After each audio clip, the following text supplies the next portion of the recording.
안녕, 마더텅 미니 모의고사 고2 4회 풀 거예요. 오늘 요번 강의는 1번부터 6번까지 이어지니까 조금만 역시 또 힘내보도록 할게요. 시작해 봅시다.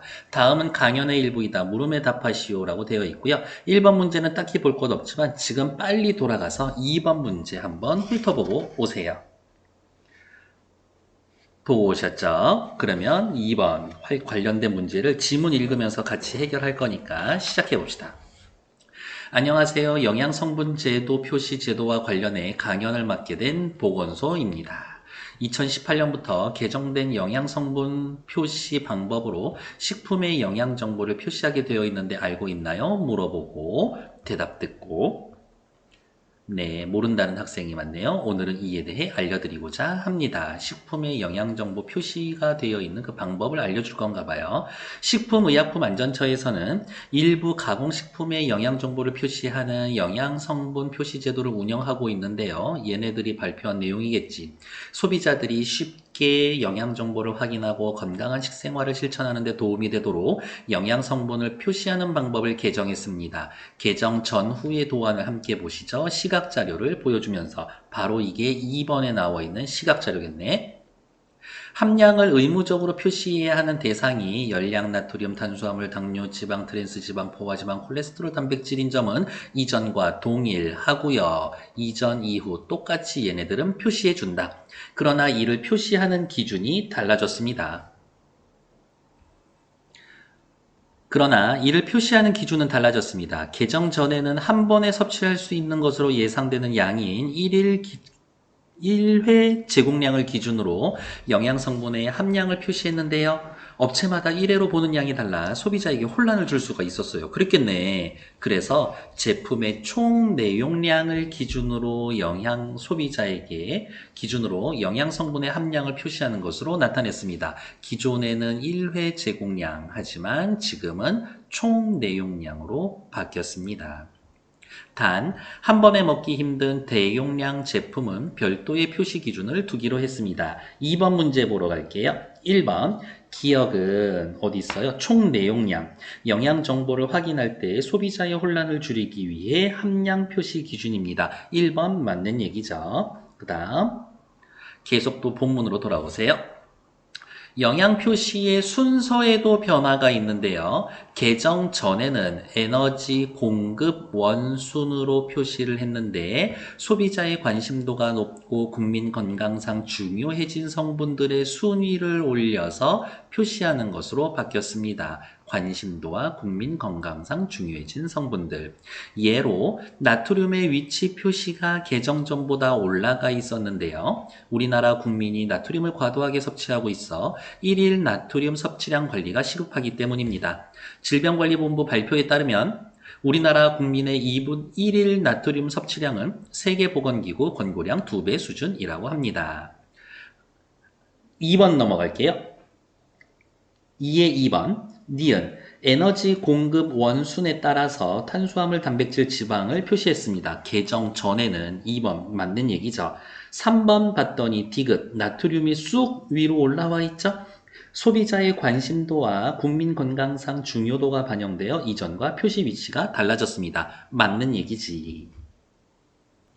마지막 단락 읽을게요. 또한 열량의 표시 방법도 바뀌게 되었는데요. 열량에 대한 소비자들의 관심이 높은 만큼 이를 확인할 수 있도록 다른 성분과 분리해서 열량을 표시하게 되었습니다. 그리고 그동안 1일 영양 성분 기준치에 대한 비율을 표시하지 않았던 열량, 당류, 트랜스 지방 중에서 당류는 이번에 개정이 되며 비율을 표시하기로 해놨습니다. 2의 4번 볼게요. 리을 봤더니 총 열량이 나타나 있죠? 소비자들이 확인하기 쉽도록 다른 성분과 위치를 구분했습니다. 정답은 5번이겠죠. 2번 문제 보면서 확인할게요. 2의 5번. 미음은 함량을 의무적으로 표시해야 하는 성분으로 추가가 되면서 미음, 당류 추가됐나? 아니죠. 왼쪽 보세요. 개정 전에도 이미 당류가 있었어요. 그래서 표시해야 하는 성분으로 추가되었다? 틀린 얘기지. 1일 성분 기준치에 대한 비율도 표시하게 되었군. 비율 표시가 늘어난 거는 맞는데 원래 당류는 애초에 처음부터 있었다. 답은 5번. 1번 문제는 너무 쉽게 풀 수가 있죠. 보기 다 읽지 않고 바로 답 찾으러 갈게요. 1번의 답은 몇 번? 2번. 관련 기관의 발표 자료를 인용해서 자신이 언급한 내용을 뒷받침하고 있다. 발표 내용을 설명하고 있다. 2번이 제일 좋겠네요. 다음 페이지 3번 보러 갈게요. 다음은 학생이 쓴 초고다. 물음에 답하시오. 문제를 살펴봤더니 뭐 나와 있어요? 윗글에서 알 수 있는 장문의 특성으로 가장 적절한 것은? 이라고 나와 있죠. 방송국 청소년 교양 프로그램 담당자님 안녕하십니까? 어머, 이 담당자 수신자겠죠?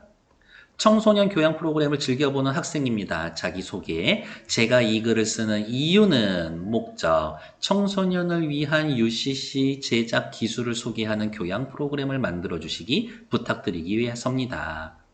인터넷에는 이미 많은 UCC 경험할 수 있어요. 그런데 저를 포함한 친구들은 아직 경험이 없어요. 친구들 중에는 UCC 제작하고 싶어 하지만 시간적 여유가 부족하거나 제작 기술을 몰라 만들지 못하는 경우가 많아요. 그래서 제작 기술을 배울 수 있다면 청소년들이 UCC 제작 활동에 활발해질 거라고 생각합니다. 내 요구를 들어줬을 때의 예상 효과. 청소년들이 UCC 제작 활동을 하면 다양한 도움을 받을 겁니다. 최근에 이를 다룬 보고서를 보면 UCC 제작해본 청소년들이 그렇지 않은 청소년들에 비해 정보도 더 많이 얻고 태도도 더 긍정적이라고 합니다. 이렇게 UCC 제작 활동을 지원해줘야 된다는 거에 대한 근거를 또 나름 들었죠. 이러한 이유로 UCC 제작 기술을 알려주는 프로그램을 만들어 주시길 담당자에게 거듭 부탁드립니다. 라면서 이 글을 쓴 목적 2번이나 나오면서 뭔가를 원해요, 요구합니다 라는 내용으로 쓰여져 있는 장문이죠. 3번의 답은 어렵지는 않았을 거예요. 답은 1번. 필자의 요구가 분명하게 제시되어 있다. 장문은 특정한 목적을 이루기 위한 표현 행위다. 아주 잘했네요. 다음 페이지 넘어갈게요. 4번 문법, 의문에 관련된 거고요. 표준발음법에 대한 문제네요. 바르게 적용하지 못한 것은 겹받침, 기역, 얘네들, 요것들은 각각 기역, 니은, 리을, 비읍으로 발음을 합니다. 다만 밥은 자음 앞에서는 밥이라고 발음을 합니다. 예를 들면 이런 거겠지. 발음은 어떻게 될 거예요? 밥지 이렇게 될 겁니다. 비읍으로 발음할 거고 겹받침 얘네들은 어간 앞에서 각각 기역, 미음, 비읍으로 발음을 합니다. 다만 용언의 어간 말음, 용언이니까 뭐 동사, 형용사 변하지 않는 부분 어간의 끝에서 리을 기역은 기역 앞에서는 리을로 발음합니다. 기역인데 리을로 발음한대요. 겹받침이 모음으로 시작되는 조사음이 전미사와 결합된 경우에는 뒤에 것만 음절 첫 소리로 옮깁니다. 이 경우에 시옷은 된소리로 발음합니다. 1번 요것은 시팡에 의거해서 리을 비읍이죠. 시팡에 리을 비읍 얘기 있나? 여기 있네요. 뭐로 발음한다고? 리을로 발음한다고. 그러니까 널지로 발음합니다. 잘했어. 2번 옮겨 리을 미음 11항이래요. 11항에 리을 미음 있나? 있네. 미음이죠. 옮겨 미음으로 발음합니다. 미음으로 발음했어요. 옮겨 잘했지. 리을 기역은 11항에 의거해서 리을 기역 11항에 있나? 여기 있죠.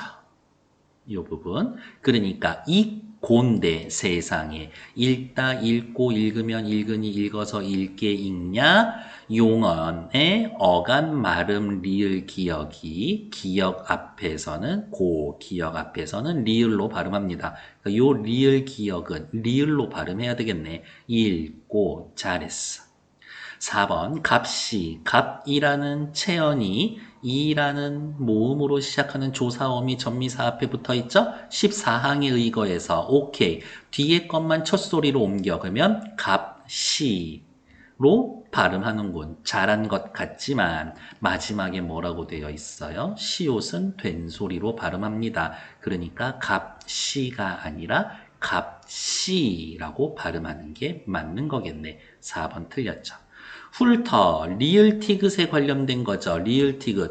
여기서 볼까? 라고 이야기를 하고 해볼까요? 14항의 의거, 14항도 괜찮지. 겹받침이 훑어, 훑고, 훑으면, 훑으니, 훑어서, 훑게, 어간이 모음으로 시작하는 어미 앞에 왔죠? 뒤에 것만 넘겨. 그러니까 훑어로 발음해야 되겠군. 맞는 말이죠. 틀린 건 4번. 옆에 나와 있는 5번, 6번 지문 보러 갈게요. 지문 읽기 전에 항상 문제 먼저 보고 오셔야 합니다. 정지하는 거 어렵지 않잖아요? 5번, 6번 인문 지문 보러 갈게요.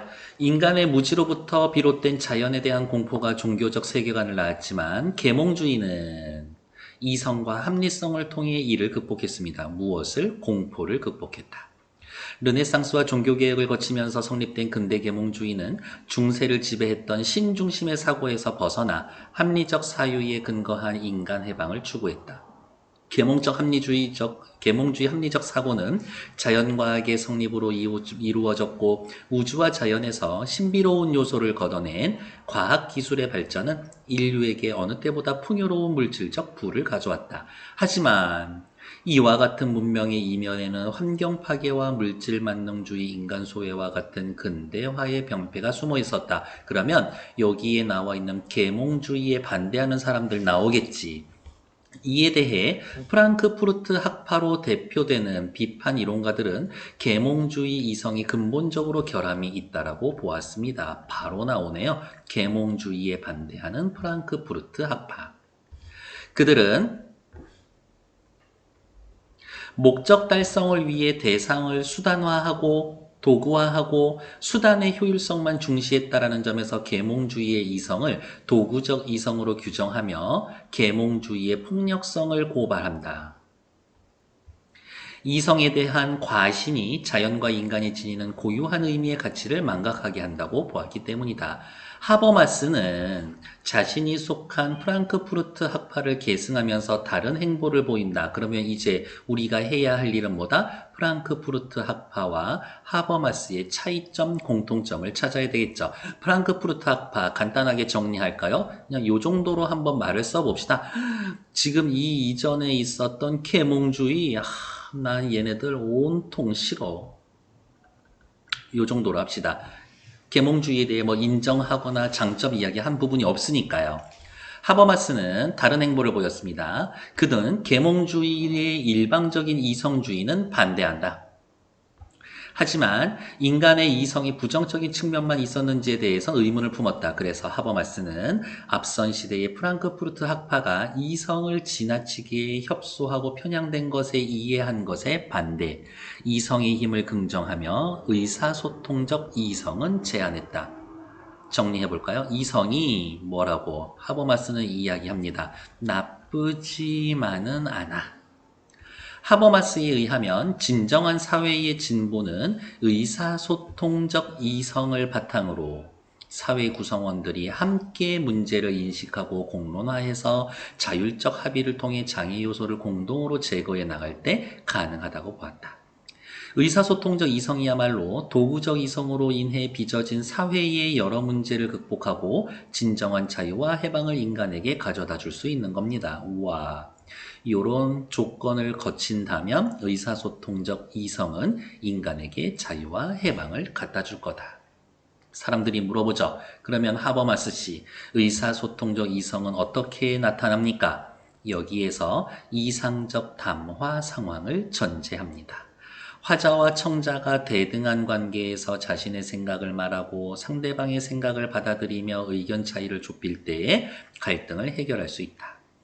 대화 참여자들이 일정한 윤리적 테두리 안에서 담화해야 한다고 보기 때문에 담론윤리학이라고도 부릅니다. 이렇듯 하버마스는 의사소통적 이성을 통해 사회를 변화시킬 수 있다라는 낙관적인 믿음을 주었다라는 점에서 의의가 있다. 6번 문제는 뒤에서 보겠지만 5번 문제는 한번 처리를 해볼게요. 지문 내에서. 5번. 기억 볼게요. 누구예요? 근대 계몽주의네요. 근대 계몽주의에 대해 부합하지 않는 것은 1번. 합리적 사유를 통해 인간 해방은 가능하다. 여기 있죠? 합리적 사유에 근거한 인간 해방을 추구했다. 5의 1번 맞는 얘기. 2번 목적을 이루기 위한 수단의 효율성은 중요하다. 효율성을 강조했습니다. 두 번째 단락에 있죠. 프랑크푸르트 학파가 반대했었던 계몽주의의 특징. 수단의 효율성만 중시했다. 2번 맞는 얘기.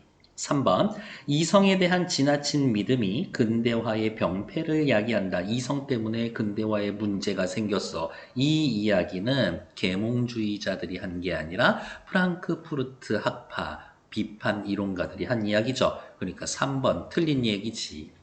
4번 자연은 더 이상 공포의 대상이 아니라 이용의 대상입니다. 자연에 대한 공포가 있었는데 이것을 극복했고요. 이것을 이용할 수 있는 자연과학을 만들어서 그 자연을 활용하고 있었지. 4번 괜찮아. 5번 우주의 원리는 신의 섭리가 아닌 자연과학으로 나타낼 수가 있다. 우주의 신비, 자연에 대한 공포 이러한 것들은 넷째 줄 신중심의 사고에서 벗어나 합리적 근거, 자연과학의 성립으로 이것을 이겨낼 수가 있었다. 우주와 자연에서 신비의 요소를 걷어낸 과학기술의 발전. 이러한 말을 통해서 5의 5번 맞다고 볼 수 있겠네요. 6번은 보기 먼저 보러 가면서 시작할게요. 6번 보기 봅시다. 하버마스의 반응에 대한 예상으로 어려운 것은 인터넷이 발달하고 SNS 확대되면서 대중은 자유롭게 생각을 나눌 수 있어 사이버 공간에서 제약 없이 토론함으로써 디지털 민주주의가 가능해졌다. 다수의 경험과 지식을 공유함으로써 뛰어난 지적 성과를 만들어낸 집단 지성도 가능해졌다. 그러나 익명성 속에서 대중이 서로의 주장만 내세울 경우 규범으로부터 쉽게 일탈할 우려도 있다. 그래서 앞부분 하버마스가 뭐라고 이상적 담화 상황을 설정해 놨구나라고 생각하고 보기 읽으러 갈게요. 1번 서로 대등한 관계에서 좋은데 SNS에서 자유롭게 소통한다라는 건 이상적인 담화 상황이다. 그렇지. 2번 집단지성은 의사소통적 이성으로 인해 빚어진 사회 문제를 극복하여 사회를 진보시키는 원동력이 됩니다. 대충 보면 답이 없어요. 근데 하지만 이게 틀린 얘기죠. 왜? 하버마스는 이상적 담화 상황에서 생긴 의사소통적 이성으로 이전에 있었던 사회 문제를 해결할 수 있다라고 했었지 2번처럼 의사소통적 이성으로 인해 만들어진 문제 이것 때문에 사회 문제가 생길 겁니다. 그렇게 얘기하지 않았지. 오히려 거꾸로 사회 문제를 의사소통적 이성으로 해결할 수 있어요 라고 이야기했으니까 2번에 틀린 얘기죠. 3번 디지털 민주주의는 대화 참여자들이 자율적 합의를 통해 사회적 갈등을 해결하는 데 기여할 수가 있습니다. 괜찮지? 익명성에 기대어 주체들이 자신의 주장만 고집한다면 윤리적인 담화는 불가능할 겁니다. 방금 아까 지문 읽자마자 확인했었던 얘기 맞고 인터넷은 사회 구성원들이 사회 문제를 인식하고 공론화할 수 있다. 인터넷은 의사소통의 장이다. 맞는 얘기죠. 틀린 건 2번. 수고하셨고 조금 쉬었다가 뒤에 나오는 4회에 마무리 지어보도록 할게요. 고생했습니다.